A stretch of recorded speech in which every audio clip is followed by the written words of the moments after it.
ನಮಸ್ಕಾರ. ನಾವೆಲ್ಲ ಚಿಕ್ಕವರಿದ್ದಾಗ ಜೀವನ ಅಂದ್ರೆ ಹೀಗೇ ಇರ್ಬೇಕು ಅಂತ ನಮಗೆಲ್ಲ ಒಂದು ಬ್ಲೂ ಪ್ರಿಂಟ್ ತೋರಿಸಿದ್ರು ಅಲ್ವಾ? ಆದ್ರೆ ಇವತ್ತಿನ ಜಗತ್ತಿನಲ್ಲಿ ನಾವು ಅದೇ ದಾರಿಯಲ್ಲಿ ಎಷ್ಟೇ ವೇಗವಾಗಿ ಓಡಿದ್ರೂ ಯಾಕೋ ಇದ್ದಲ್ಲೇ ಇದ್ದೀವಿ ಅನ್ನೋ ಭಾವನೆ ಕಾಡ್ತಾ ಇದೆಯಾ? ಹಾಗಿದ್ರೆ ಬನ್ನಿ ಈ ವಿಷಯದ ಬಗ್ಗೆ ಸ್ವಲ್ಪ ಮಾತಾಡೋಣ. ಇವತ್ತಿನ ಬಹುಮುಖ್ಯವಾದ ಪ್ರಶ್ನೆ ಅಂದ್ರೆ ಇದೆ. 1 ಡಿಗ್ರಿ ಇದ್ರೆ ಸಾಕಾ? ಅದು ನಮ್ಮ ಭವಿಷ್ಯಕ್ಕೆ, ನಮ್ಮ ಹಣಕಾಸಿನ ಭದ್ರತೆಗೆ ಒಂದು ರಕ್ಷಕವಚದ ಹಾಗೆ ಇನ್ನೂ ಕೆಲಸ ಮಾಡುತ್ತಾ? ನಿಜ ಹೇಳ್ಬೇಕಂದ್ರೆ ಈ ಒಂದು ಪ್ರಶ್ನೆ ನಮ್ಮೆಲ್ಲರ ಮನಸ್ಸಲ್ಲಿರೋ ಆಳವಾದ ಆತಂಕವನ್ನ ಹೊರಗೆಳೆಯುತ್ತೆ. ಮೊದಲನೇದಾಗಿ ನಾವು ಒಪ್ಕೊಳ್ಳೇಬೇಕಾದ ಒಂದು ಕಹಿ ಸತ್ಯ ಇದೆ. ಏನೆಂದ್ರೆ ಭಾರತದ ಮಧ್ಯಮ ವರ್ಗಕ್ಕೆ ದಶಕಗಳಿಂದ ತೋರಿಸಲಾಗಿದ್ದ ಆ ಯಶಸ್ಸಿನ ದಾರಿ ಇದೆಯಲ್ಲ, ಅದು ಈಗ ಸಂಪೂರ್ಣವಾಗಿ ಬದಲಾಗಿದೆ. ನಾವು ನಂಬ್ಕೊಂಡ್ ಬಂದಿದ್ದ ಆ ಹಳೇ ರೂಲ್ ಬುಕ್ಕೇ ಹರಿದೋದಾಗಿದೆ. ಈಗ ನಾವು ಎದುರಿಸ್ತಿರೋದು ಒಂದು ಸಂಪೂರ್ಣ ಹೊಸ ವಾಸ್ತವ. ಒಂದು ಕಾಲ ಇತ್ತು, ಆವಾಗ ಫಾರ್ಮ್ಯುಲಾ ತುಂಬಾನೇ ಸಿಂಪಲ್ ಆಗಿತ್ತು. ಚೆನ್ನಾಗ್ ಓದ್ಬೇಕು, 1 ಡಿಗ್ರಿ ತಗೋಬೇಕು, ಆಮೇಲೊಂದು ಒಳ್ಳೆ ಕಂಪನಿಯಲ್ಲಿ ಕೆಲ್ಸಕ್ಕೆ ಸೇರಿದ್ರೆ ಲೈಫ್ ಸೆಟಲ್, ಜೀವನ ಭದ್ರ ಅಂತ ನಾವೆಲ್ಲ ನಂಬಿದ್ವಿ. ಆದ್ರೆ ಇವತ್ತು ಆ ರೂಲ್ಸ್ ಇನ್ನೂ ವರ್ಕ್ ಆಗ್ತಿಲ್ಲ. ಯಾಕಂದ್ರೆ ಜಾಗತಿಕ ಆರ್ಥಿಕತೆಯಲ್ಲಿನ ಏರುಪೇರು, ಟೆಕ್ನಾಲಜಿಯಲ್ಲಿನ ಬದಲಾವಣೆಗಳು ಇವೆಲ್ಲ ಸೇರಿ ಆ ಹಳೆ ಸೇಫ್ ಆಗಿದ್ದ ದಾರಿಯನ್ನೇ ಚಿಂದಿ ಮಾಡ್ಬಿಟ್ಟಿವೆ. ಇಲ್ಲಿರೋ ಈ ಒಂದು ವಾಕ್ಯವನ್ನು ಗಮನಿಸಿ. ಇದ್ದಲ್ಲೇ ಇರೋಕೆ ಇನ್ನೂ ವೇಗವಾಗಿ ಓಡ್ಬೇಕಾಗ್ತಿದೆ ಅಂತ ಅನ್ನಿಸ್ತಿದ್ರೆ ಅಸ್ತಿತ್ವದಲ್ಲೇ ಇಲ್ಲದ ಒಂದು ಹಳೆಯ ಜಗತ್ತಿಗಾಗಿ ಡಿಸೈನ್ ಮಾಡಿದ ಸಿಸ್ಟಮ್ ಜೊತೆ ನೀವು ಫೈಟ್ ಮಾಡ್ತಿದ್ದೀರಾ ಅಂತ. ಇದು ಮನಸ್ಸಿಗೆ ತುಂಬಾ ಹತ್ರ ಅಲ್ವಾ? ಹೌದು, ಈಗ ಅನುಭವಿಸ್ತಿರೋ ಆ ಹೋರಾಟ, ಆ ಸುಸ್ತು ಎಲ್ಲವೂ ನಿಜ. ಯಾಕೆಂದ್ರೆ ನಾವು ಆಟ ಆಡ್ತಿರೋ ಗೇಮ್ನ ರೂಲ್ಸೇ ಬದಲಾಗಿ ಹೋಗಿವೆ. ಹಾಗಾದ್ರೆ ಈ ಬದಲಾವಣೆಗೆ ನಿಜವಾದ ಕಾರಣಗಳೇನು? ನಮಗೆ ಗೊತ್ತಿಲ್ಲದ ಹಾಗೆ ನಮ್ಮ ಮೇಲೆ ಪ್ರಭಾವ ಬೀರುತ್ತಿರುವ 5 ದೊಡ್ಡ ಒತ್ತಡಗಳಿವೆ. ನಮ್ಮ ಇವತ್ತಿನ ಪರಿಸ್ಥಿತಿಗೆ ಕಾರಣವಾಗಿರೋ ಆ 5 ಶಕ್ತಿಗಳು ಯಾವು ಅಂತ ಒಂದೊಂದಾಗಿ ನೋಡೋಣ ಬನ್ನಿ. ಮೊದಲನೇದು ಎಐ ಅಂದ್ರೆ ಆರ್ಟಿಫಿಷಿಯಲ್ ಇಂಟೆಲಿಜೆನ್ಸ್. ಇದು ಎಂಟ್ರಿ ಲೆವೆಲ್ನ ಎಷ್ಟೋ ಕೆಲ್ಸಗಳನ್ನ ಆಟೋಮೇಟ್ ಮಾಡ್ತಿದೆ. ಅಂದ್ರೆ ಮೊದ್ಲೆಲ್ಲ ಇದ್ದ ಹಾಗೆ ಒಂದೊಂದೇ ಮೆಟ್ಲು ಹತ್ತಿ ಮೇಲೆ ಹೋಗುವ ಕೆರಿಯರ್ ಲ್ಯಾಡರ್ ಅಂತಾರಲ್ಲ, ಆ ದಾರಿಯೇ ಈಗ ಕಟ್ ಆಗ್ತಿದೆ. ಎರಡನೇದು ಇನ್ಫ್ಲೇಷನ್ ಅಂದ್ರೆ ಹಣದುಬ್ಬರ ಮತ್ತು ಆರ್ಥಿಕ ಅಂತರ. ಇದರಿಂದ ಏನಾಗ್ತಿದೆ ಅಂದ್ರೆ ಆಸ್ತಿ ಇದ್ದವರು ಮತ್ತಷ್ಟು ಶ್ರೀಮಂತರಾಗ್ತಿದ್ದಾರೆ. ಆದ್ರೆ ಸಂಬಳವನ್ನೇ ನಂಬಿಕೊಂಡಿರೋ ಮಧ್ಯಮ ವರ್ಗದವರ ಕಥೆಯೇ ಬೇರೆ.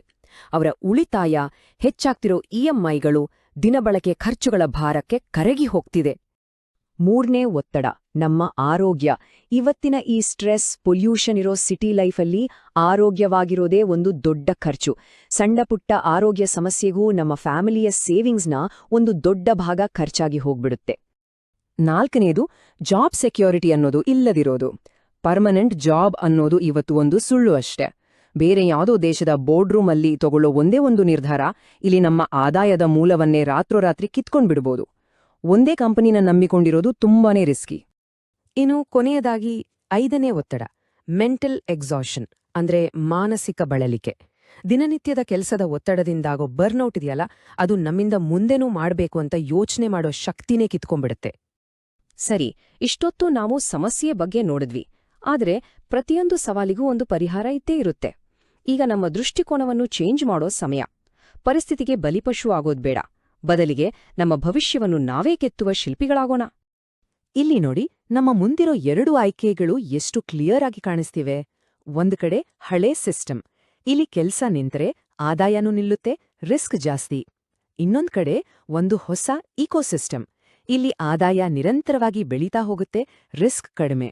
ಇದು ಬರೀ ದುಡ್ಡಿನ ವಿಷಯ ಅಷ್ಟೇ ಅಲ್ಲ, ಇದು ನಮ್ಮ ಸಂಪೂರ್ಣ ಆರೋಗ್ಯ ಮತ್ತೆ ನೆಮ್ಮದಿಗೆ ಸಂಬಂಧಿಸಿದ್ದು.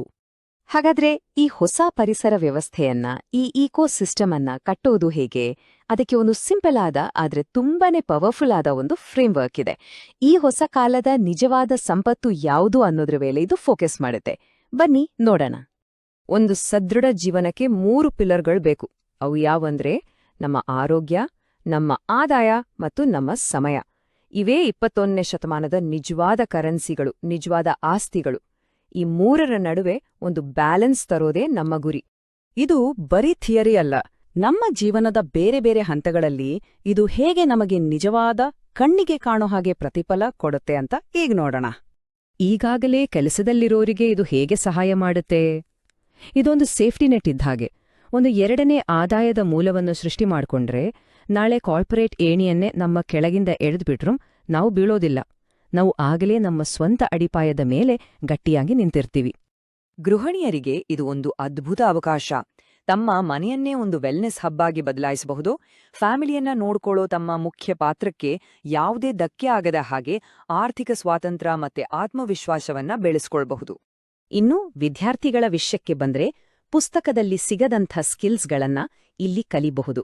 Leadership, digital networking, communication skills ಇವೆಲ್ಲ ಅವರನ್ನ ಬೇರೆಯವರಿಗಿಂತ ಜಾಬ್ಗೆ ಹೆಚ್ಚು ಸೂಕ್ತರನ್ನಾಗಿ ಮಾಡುತ್ತೆ. ಇದೊಂದು ರಿಯಲ್ ವರ್ಲ್ಡ್ ಎಕ್ಸ್ಪೀರಿಯನ್ಸ್. ನಿವೃತ್ತರಾದವರಿಗೆ ಇದು ಒಂದು ಹೊಸ ಚೈತನ್ಯ ಕೊಡುತ್ತೆ.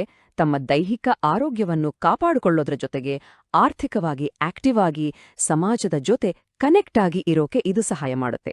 ಒಂದು ಹೊಸ ಉದ್ದೇಶ ಸಿಕ್ಕಂತಾಗುತ್ತೆ. ಸರಿ, ನಾವೀಗ ಈ ಪಯಣದ ಕೊನೆಯ ಹಂತಕ್ಕೆ ಬಂದಿದ್ದೀವಿ. ಇದು ಕೇವಲ ಮಾಹಿತಿ ಹಂಚಿಕೊಳ್ಳೋದಲ್ಲ, ಬದಲಾಗಿ ಒಂದು ಹೊಸ ದಾರಿಯಲ್ಲಿ ಮೊದಲ ಹೆಜ್ಜೆ ಇಡಲು ನಿಮಗೆ ನೀಡ್ತಿರೋ ಒಂದು ಪ್ರೀತಿಯ, ಗೌರವದ ಆಹ್ವಾನ. ನೋಡಿ, ಒಂದು ಸತ್ಯವನ್ನ ನಾವು ಒಪ್ಕೊಳ್ಬೇಕು. ಗ್ಲೋಬಲ್ ಎಕನಾಮಿ ಆಗಿರ್ಲಿ ಅಥವಾ ಎಐನ ಬೆಳವಣಿಗೆ ಆಗಿರ್ಲಿ, ಇವನ್ನೆಲ್ಲ ನಾವು ಕಂಟ್ರೋಲ್ ಮಾಡಕ್ಕಾಗಲ್ಲ. ಇವೆಲ್ಲ ನಮ್ಮ ಕೈ ಮೀರಿ ನಡೆಯುವಂಥ ವಿಷಯಗಳು. ಹಾಗಾಗಿ ನಮ್ಗೆ ಆತಂಕ ಆಗೋದು ಸಹಜ. ಆದರೆ ನಾವು ಕಂಟ್ರೋಲ್ ಮಾಡ್ಲಾಗದ ವಿಷಯಗಳ ಬಗ್ಗೆ ಚಿಂತೆ ಮಾಡೋ ಬದಲು ನಮ್ಮ ಕಂಟ್ರೋಲ್ನಲ್ಲಿ ಸಂಪೂರ್ಣವಾಗಿರೋ ಒಂದೇ ಒಂದು ವಿಷಯದ ಮೇಲೆ ಗಮನ ಹರಿಸಬಹುದು. ಅದು ನಮ್ಮ ಪ್ರತಿಕ್ರಿಯೆ, ನಾವು ತಗೊಳ್ಳೋ ನಿರ್ಧಾರಗಳು. ಹಾಗಾಗಿ ಈ ಒಂದು ಪ್ರಶ್ನೆಯೊಂದಿಗೆ ಈ ಮಾತುಕತೆಯನ್ನ ಮುಗಿಸ್ತೀನಿ. ಸುತ್ತಮುತ್ತ ಎಲ್ಲವೂ ಅನಿಶ್ಚಿತವಾಗಿರುವಾಗ ನಿಮಗಾಗಿ, ನಿಮ್ಮ ಕುಟುಂಬದವರಿಗಾಗಿ ನೀವು ಏನನ್ನು ಕಟ್ಟಲು ಬಯಸುತ್ತೀರಿ? ಇದ್ ಬಗ್ಗೆ ಯೋಚಿಸಿ.